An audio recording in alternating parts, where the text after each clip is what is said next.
So there's this pentatonic line that I want to show you today that is going to help you to play all over the neck. So a lot of people will learn the 5 patterns of the pentatonic scale, which I did the same thing.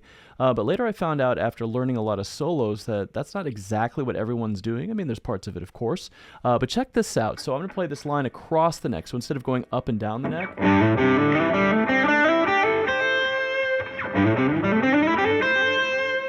and so this pentatonic line is really, really easy to play. So let me show it to you. So right now I'm playing in C major pentatonic.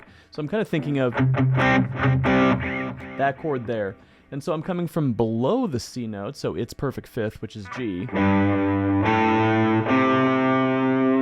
I'm playing 3rd to 5th fret and then 3rd fret on the A string. Okay, so that's the 5th to the 6th to the 1st of the scale. Then I'm going to slide up to the 3rd.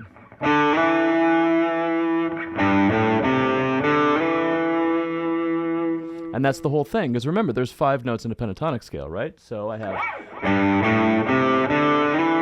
Now the notes of the major pentatonic scale there are going to be 5, 6, 1, 2 slid to 3. And then it's going to repeat again on the next string. G, A, C, D, up to E.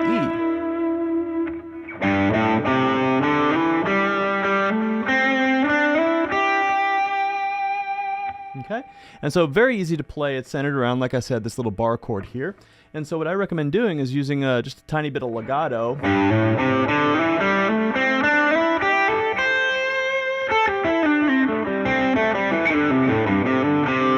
And you can get it worked up pretty fast.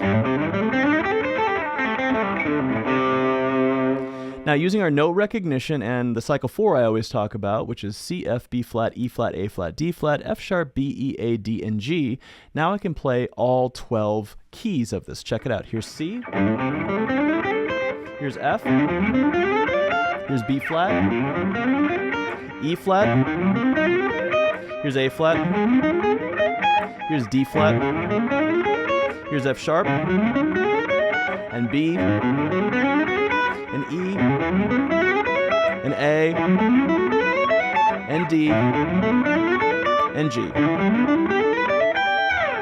And then you have all 12 major pentatonics with this little thing.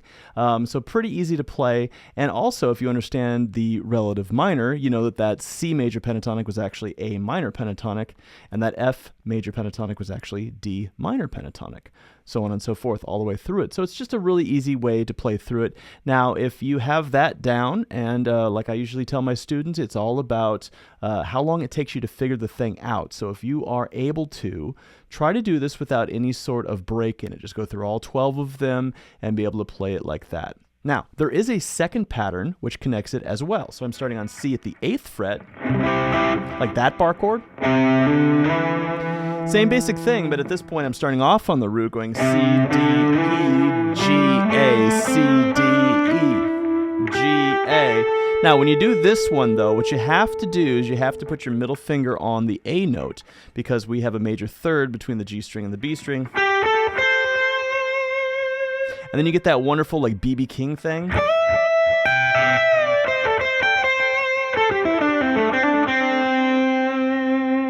Okay?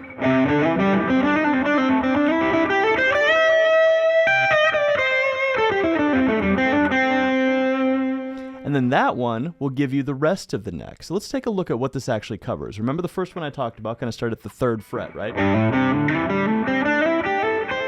And I'm up at the 10th fret or the 8th fret, whatever you want to call home up there. I'm starting at the 8th fret.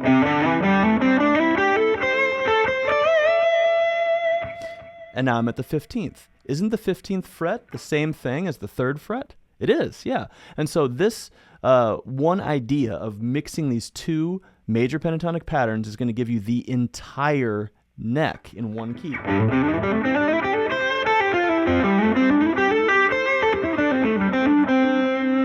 And so then you can start moving that one around to get all 12 as well. Here's C, here's F, and B flat, and E flat, and then we'd have A flat, and D flat, and F sharp, and B, and E. Sorry. And A, and D, and finally G. As Danny Getton says, I don't charge for mistakes. So, so that's all of those. Now, think about that for a moment. If I just gave you the whole neck in 12 major pentatonic keys, which are also have their relative minors, you now have the entire neck in 24 keys, 12 majors, 12 minors, which is pretty much everything you're ever going to encounter as an intermediate guitar player if you want to use pentatonics. And we can talk about how to integrate the modes we've been talking about into these pentatonics as well. All right, well, that's going to be it for today. As always, if this was helpful for you, please like and subscribe. That really helps me out. Also, you can go over to my Patreon, where you can go and sign up over there. A lot more lesson content. You can reach out to me, transcriptions, and all sorts of stuff there. All right, Corey Hicks signing off. I hope you have a great week.